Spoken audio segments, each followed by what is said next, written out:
5 seconds remaining. Had a deep, and the Dazzle like hung out. They ended up fighting. Oh yeah, 2 for none. yeah. They were like against like 3 heroes, Yeah. and they went up high ground against him. Yeah, that felt odd to say the least. But it's day 1 of the competition. At least there's no eliminations out of the group stage. But the top 2 go to the winner's bracket, and the bottom 2 go to the lower bracket. Everything is best of 3s, nothing best of 1. So Gambit have a chance to try and turn things around, and they're going to start by banning 1, the hero they played in game 1, and 2, the Magnet. But there's no Dazzle, so at least we'll see something different from both these teams. That's all I really ask first. Well, we can. Radiant's team pick. No Lich, yes. Ix Mike 88. What's your second? Triple Light, maybe. Yeah, I thought it was going to be Undying. It's Coddle. Imagine they're going to have a cool little second pick combination. This is what Nip opened with as well. I've seen a lot of teams. I like the response from Gambit. Great, perfect. 2 things you immediately want against Keeper. You want reach, and you want either a global or an invis hero. You've got both. You now have the ability to hunt the Keeper and immediately slay him if given the opportunity. Very low HP health, and then you catch an NP ult to the face. Earth Spirit's already smacking you, and you're... This also seems to play very heavily to the strength of Gambit. Be everywhere on the map possible, and it kind of makes up for the lack of the IO in the game. I like the Tusk too. Really strong support hero, very good against Prophet. Really nice when you have these multiple stun heroes that do another one that playing Prophet into is playable once. Because if he hunts you, you can't actually... Yep. Hey, it's even a combination for Toxie. The Brack special. I actually don't see him play other heroes. Just the Doxia? Well, he'll have to play something else. Gambit ban it 4th. No Mag either. Mag, they'll remove out the Juggernaut, so that would have been that nice safe laner to get him in. Unless you want to do a different delivery system. You're talking about... I remember when we started this up, you were talking about classic 1 position. One of the heroes that came to... Dire team ban. Still waiting to see if he legit or not. As I'm looking at you go through their list, there is a life skill game in there. No, it's the Sammy Boy. He likes to play these cheesier carries with like, not cheesy is the wrong word, but he's more of a, he's a cookie cutter player. He likes these builds, he likes these heroes, and he understands how to win a game. Want a hero, he can do it. It's just that, take that next step from good to great. It's going to require him to not just expand his hero pool, but also the diversity with different win can, not just like, oh hey, I'll farm a Battle Fury or a Radiance and get more farm. And look, I'm the strongest hero on the map. Look at me. Sometimes you got to win games from the co-pilot cockpit. Okay. Try with the nurse. I'd like to see that. But Gambit, they got their ban, so they're going to take out Sloth. The distance closes, and the Medusa pick up from Gambit. Used to be hard countered by Coddle, but Mana Leak's no longer in the game, and now Medusa is one of the few heroes that will actually outrange the Will-O-the-Wisp, the Foolish Fire, aka... That's bad. 10 seconds remaining. Kill it. Tax. I don't remember the name.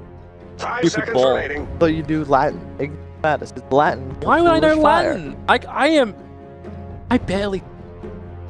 Why would I know Latin? Latin in school? No, I took German in school. Eins, zwei, drei, vier, fünf, sechs, sieben, acht.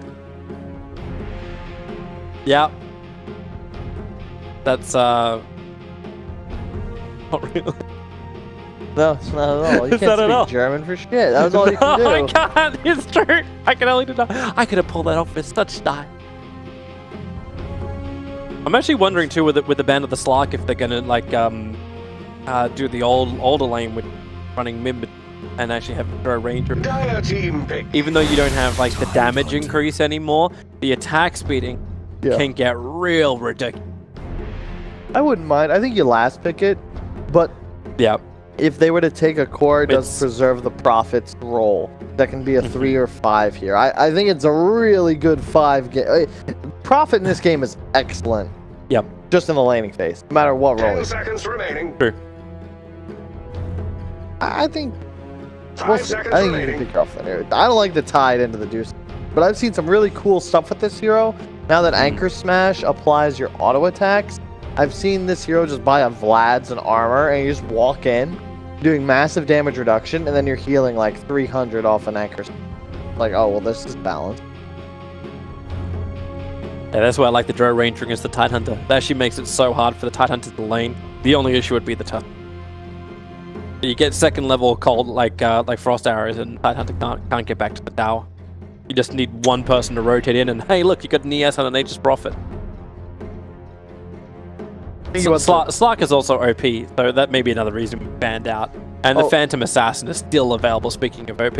Yeah, even without the mag. It's not OP anymore. Not in the Medusa. No? Okay. No, Medusa was like how people were countering mag PA back when it was super broken, going back all the way to like late November. I like that pick. That's very nice. Very nice. How are you going to fight into this? That also confirms the core Prophet, but I think that's... You already see you're going to have a beneficial laning phase, and your point about Slark getting banned, it's the Deuce counter, but more importantly, it hunts Prophet. True.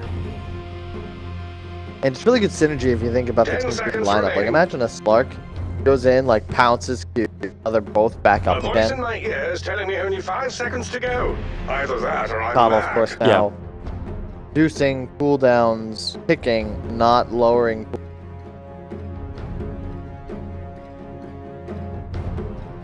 Just because that's the way Icebrug wants it.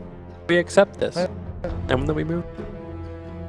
Alright, team. So you got insane team fight to go up against. You at least have your counter team fight in the Tidehunter, but you need a better way to deal with the Undying's Tombstone. Not to mention, and 2 cores left to pick up. Can you get the... What hero is great here? Like, can you... It's like... Is PL a nice choice at this point? Get that early diffuser blade up and running, and at least that's a good way to kill off on, like...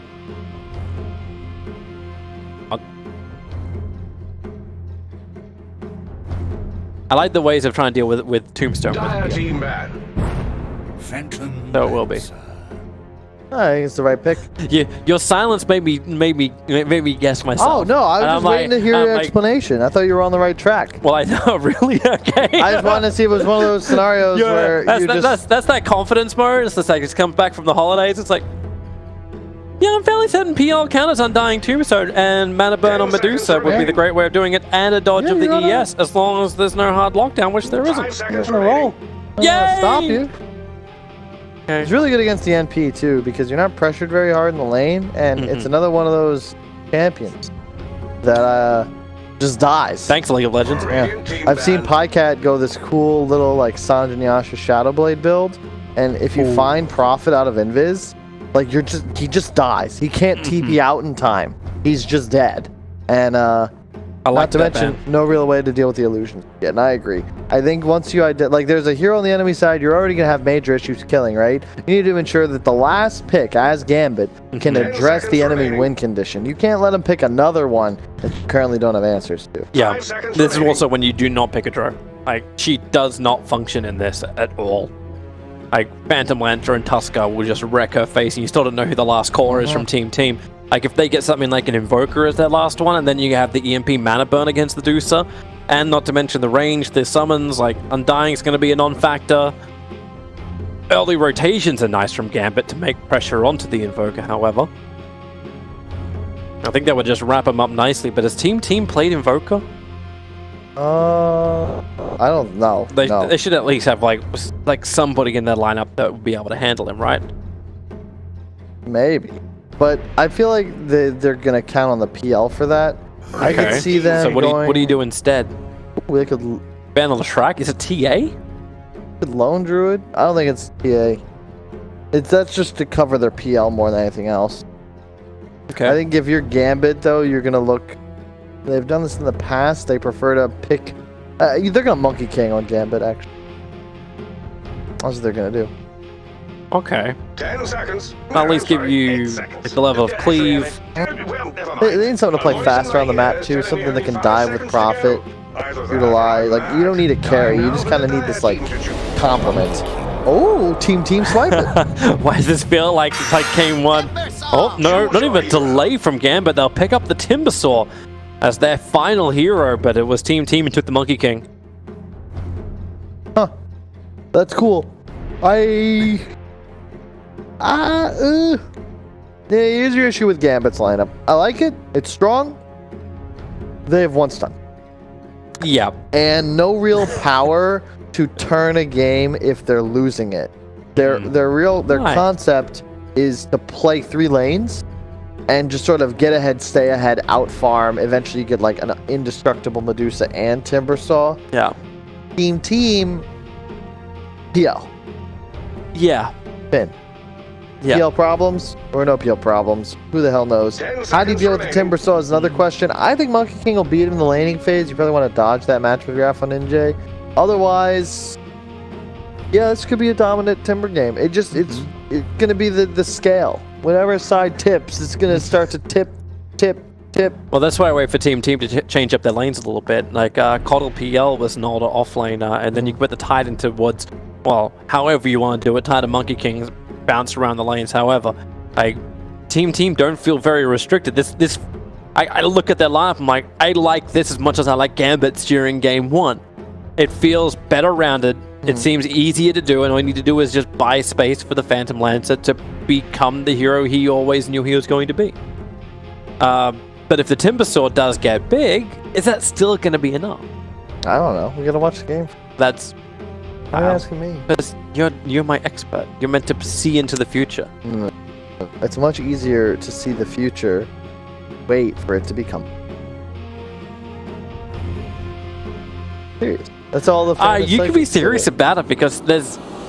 I've learned with a lot of arguments with you, you're always going to be accurate in what you say. It doesn't have to make a lot of sense. Well, did you know there's a big difference between accuracy and precision? So here, I can show you in a little graph as I explain it. It's pretty cool. So accuracy is the amount of times, like closeness of... Yeah, it's like this. Okay. Precision remember is the when you're viewers. close. The viewers cannot see what you're talking accuracy about. He's giving me 2 bullseyes. Look. If you've got a bullseye, right? High accuracy just means that you're near the target. You're always close to the goal. Close. Yeah. To be precise means you're sticking to the same points, the same ideas, etc., etc. Yeah. If you want to be a good analyst in Dota 2, you can't be precise. So you hit the same spot every single time in precision, and accuracy is just closer to the goal. Yes, exactly. So for me, I'm all over the target. I'm everywhere. And every once in a while you hit the bullseye, every once in a while you just get the 2-pointer. But the point is, Toby, you're always on message. That is what's happening in this game of Dota 2, and that's funny you should ask. You got a Blightstone started with this Nature's Prophet. This is a very aggressive offlane. Oh my goodness. They went low regen, high aggression, and is it a Timber? What are they doing? They're switching up lanes. Yeah, so... They're going to put Prophet? No, they're swapping. Okay, good. Yeah, they're just trying to dodge the matchup of Monkey King versus Timber.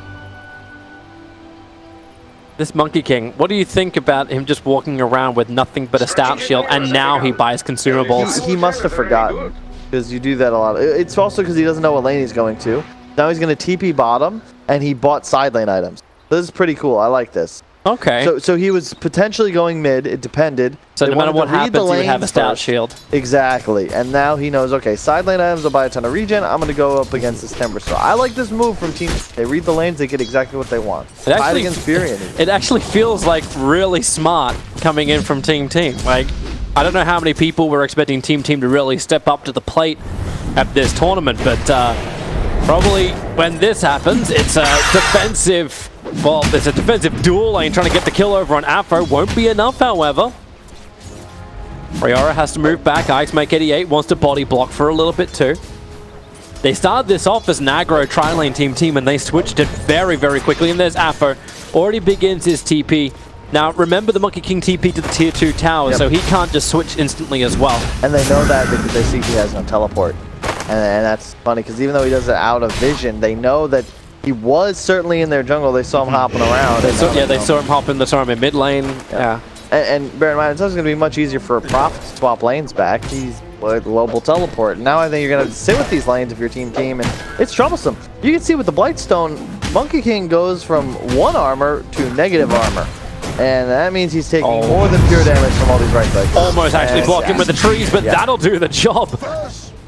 Thin as paper, wet paper. Yeah, I love the Blightstone first. That's effectively like 13% more damage, and you can see just, yeah, he's dead. There's actually nothing you can do as a Monkey King in this lane. He's going to TP back top. That is the right decision. But it gets to a point where all of a sudden Timber will be like level 3, and then you don't even win that lane by yourself anymore. And bear in mind, you're coming top. It's like, oh, there's an Undying here. That's why. That's why I didn't like the safe lane. Yeah. Another TP also coming towards the top lane, so say hello to the double damage Earth Spirit. Rolling boulder forward, looking for the Monkey King, tries to actually dodge quickly with the Mischief, but that won't stop him. That's a very quick slap down, and Gambit, this laning phase is just going horrendously for them. It seems if you have a draft that I like, you're going to lose the early game. Medusa is getting really good CS. The Tidehunter has also managed to do the same, but when these side lanes are so problematic, Coddle goes down once more. What's meant to be the change up here? You at least have some good rotation. So they put the PL into the mid. It's... yeah. Yeah, indeed. They're going to go again on top. They're up way too far. You're seeing Mango's being consumed, but they know who they want. They want the Monkey King. They want him to have an absolutely horrendous time. And even with... oh, okay. Oh, the attack gets his son Appo. And he still has the Whirling Death to find the kill, but the damage from the tower, combining it with the Coddle, nope, doesn't work. That rearm, that regen from the reactive armor, just too good. No, you got a tri-lane on tri-lane, but did we mention they switched that's again. an Undying, guys. They didn't. He went. Whoa, no, they did switch. You're right. Now they sent Afro to bottom lane. Problem is, Afro arrived on bottom lane with almost no help, and Brax is just going to capitalize.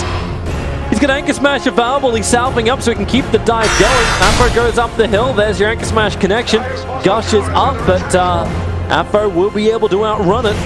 But a message has been sent. IX Mike 88 trying to keep the dive going on top lane. Rolling boulder immersion. Nice Mischief dodge.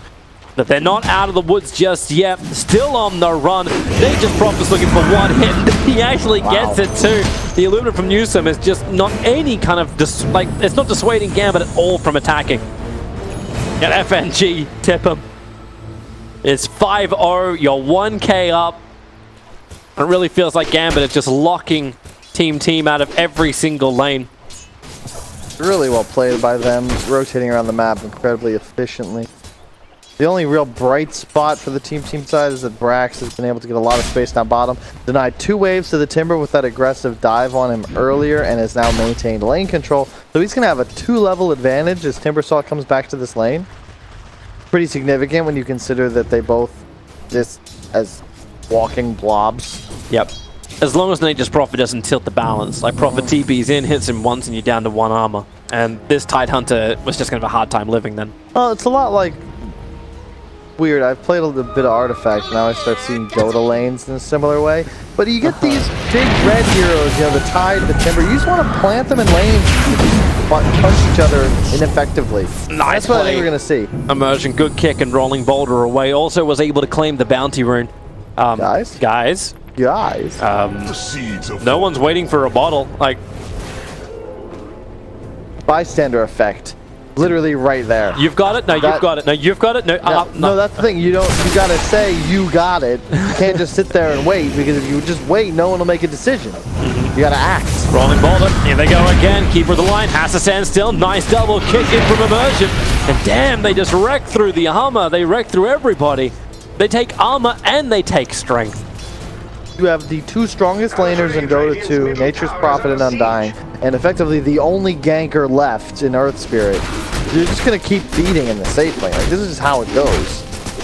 And they're just back. They're back. They're like the trio of musketeers that never say die. Team re-enter the off lane. They keep this up, they'll soon combine for the 3 lowest spots on the network. Rolling boulder in. Yeah, she drops in a little bit short, finds the kick. Nice, good slap down, but the space is not created. Prophet still stands free in the back lines, hitting in.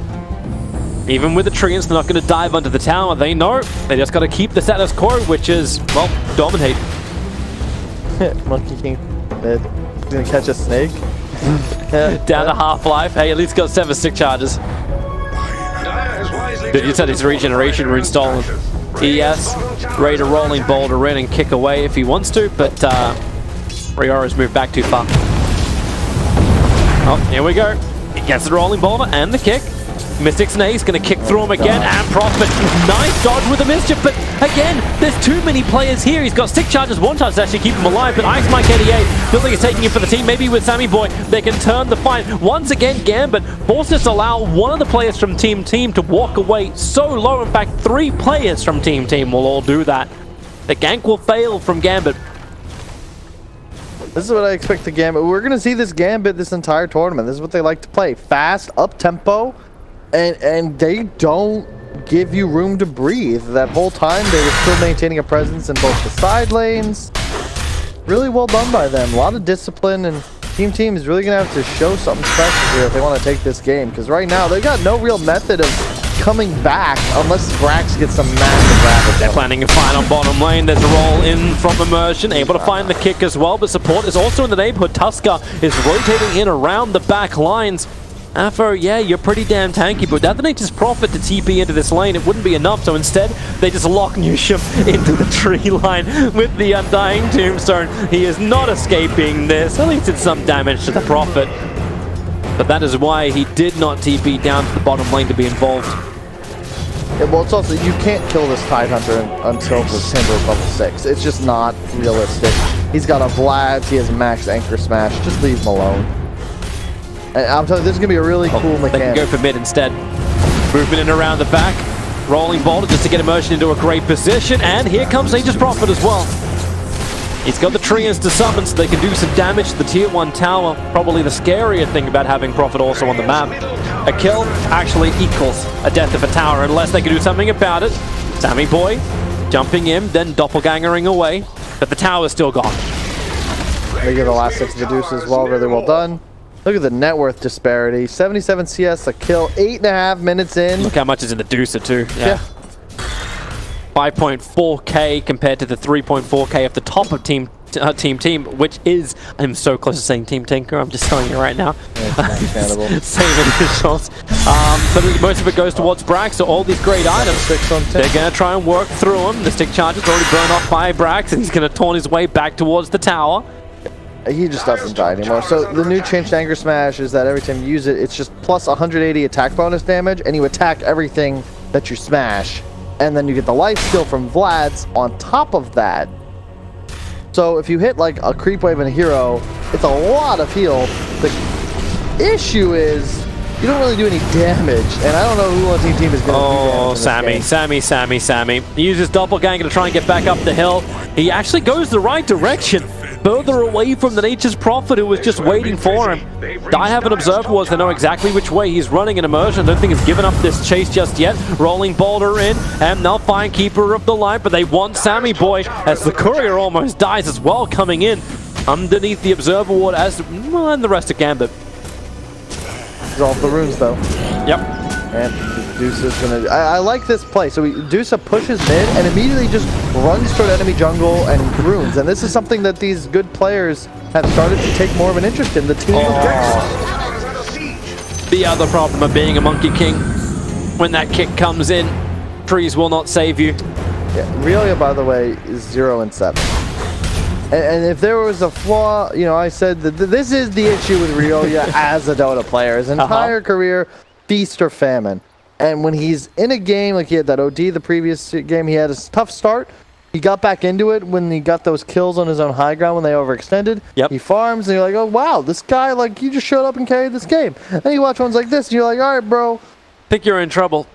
It's the block pick as well. I'm wondering if he actually wanted Mike's. He's like, hey, I know they're going to want to pick Monkey King, so I'm going to pick it right now. It's like, wait!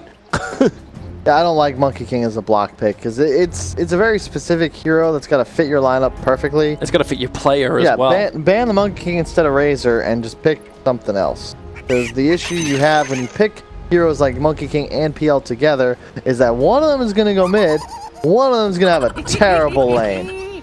And in this game, Rio was the sacrificial lamb, and he is not pleased. No.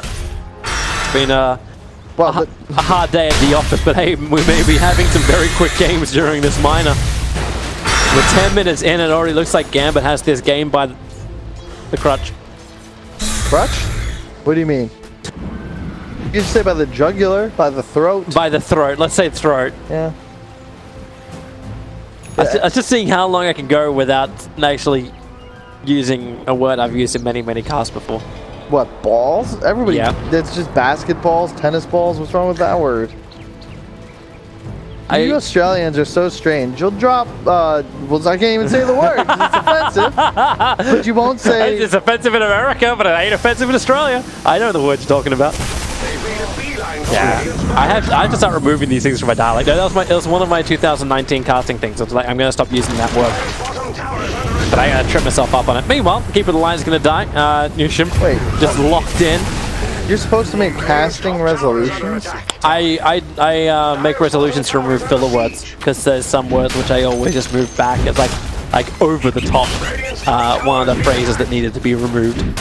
So yeah, I try and stop myself because I'm a creature of bad habits. You know, it's I don't even know if it's a bad habit, but something I always thought was funny, and you've made me start doing it now. Oh really? Yeah, you'll say like something is like in the mid or something. Yep.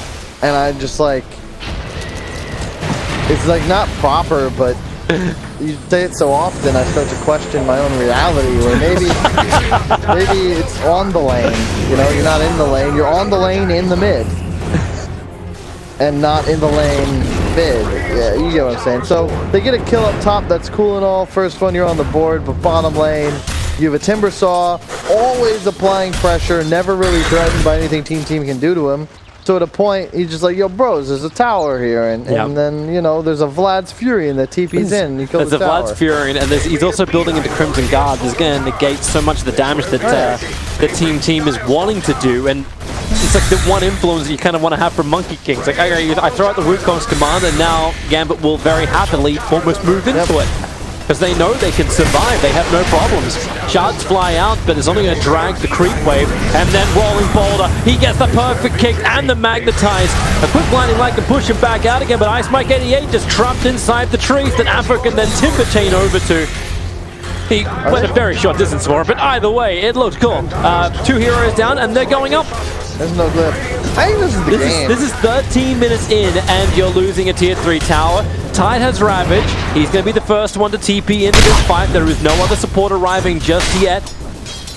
Gonna watch that TP because Monkey King's trying to force in the mid. PL is farming up in the jungle, but that tower has just lost 2/3 of its life, and now they just move towards Monkey King. Prophet started this TP out, and or TP in. So I blame Brax for those shenanigans bottom lane because he's got to plant himself there this entire game. He made the mistake of trying to do anything else, but that's his job. And this part of the downside of playing this like tank-on-tank warfare where you're tied, you're ahead of the game, you feel like you need to get involved because there's a Medusa on the enemy team, but you're the only person that can stand in the lane against Tide and control the flow. And there's a Medusa just actually winning the game. I don't know what you do if you're Brax. You miraculously hit a massive Ravage, you kill the Medusa +2, and then you TV back bottom in time to save the tower. It's just not realistic. You have a butterfly on the Medusa. Yeah, she's coming out in like 600, 700 gold-ish. Yeah, she's basically there. Double damage. It just damages. You said it best. You look at the team lineup, they've got no one that actually does damage with experience. They all need gold, they need items, they need defusal, these timings. And before they're like, Gambit is like, nah. It's like you buy time, maybe, okay, so let's think about this as the same way we should have done in game 1. What's the position of Sammy Boy? Is he going to be good? He's building into the Diffusal Blade. He's on his way to this. Is this going to be enough of an influence without having a big item behind it like Amanda as well? Oh, no, definitely not. This is a different game, all right? Team is playing real Dota. This isn't a PA and Magnus combined together. Right. This is the difference. Okay. Good. Wrestling, all right? WWE. You think those guys... Brace yourself, everyone, for a so no analogy. Do you think those guys would look like they do if they weren't doing massive amounts of steroids, all right? You think Ric Flair was hitting the gym on like some Michael Phelps diet 8 hours a day every day? Hell no! He was shooting stuff into his booty and he was getting yoked, all right? It's unrealistic to have those sort of results and physiques naturally.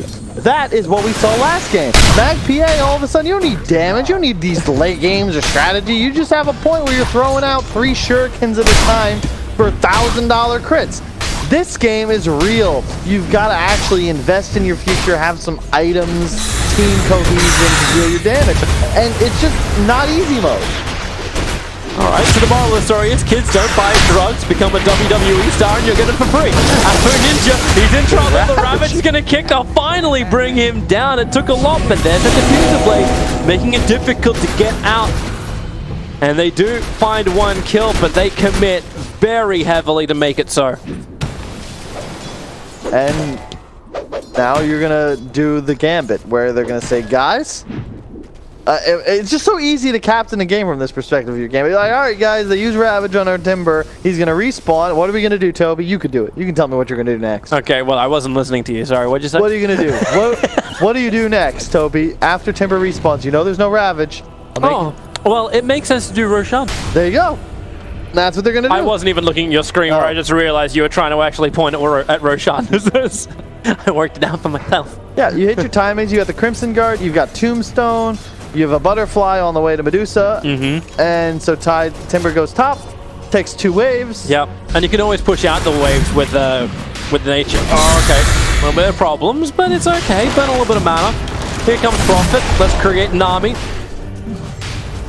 Yep, and this is a different kind of rush. And this is what we were looking for Gambit to do last game. But they didn't have that critical advantage. They only had like a 4 or 5k lead.